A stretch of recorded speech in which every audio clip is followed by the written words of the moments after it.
Сообраќајната полиција ќе почне да ги снима своите активности. Со 57 гласови за и 3 против, собранието го усвои предлог измените во Законот за полиција по скратена постапка. Ова би значило унапредување на полициските овластувања на сообраќајната полиција, особено во делот на употреба на технички средства за видеоснимање. На одржаната седница, министерот за внатрешни работи Митко Чавков го образложи предлогот за измени во законот, за кој вели дека ќе се допрецизира и унапреди легитимното постапување на сообраќајната полиција.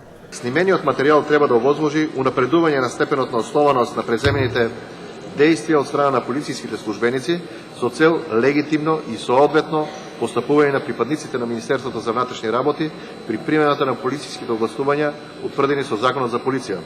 Со видеозаписот на начинот на кој е преземено полициското действие ќе се спречи можноста од евентуални злоупотреби, односно пречекорување на овластувањата од страна на полициските службеници, односно ќе се овозможи соодветно оценување на основаноста, оправданоста и легитимноста при примената на полициските овластувања, што секако е во функција на обезбедување повисок степен на заштита на човековите права и слободи.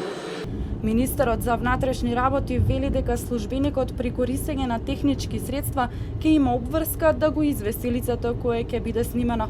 Членовите 3 и 4 од предложениот закон предвидуваат законско овластување на министерот за внатрешни работи да донесе подзаконски прописи за типовите технички средства кои ќе се употребуваат за аудио и видео снимање.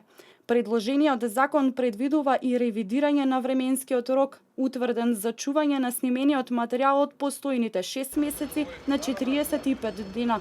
Содржината на предметниот член произлегува од проектот на Европската Унија.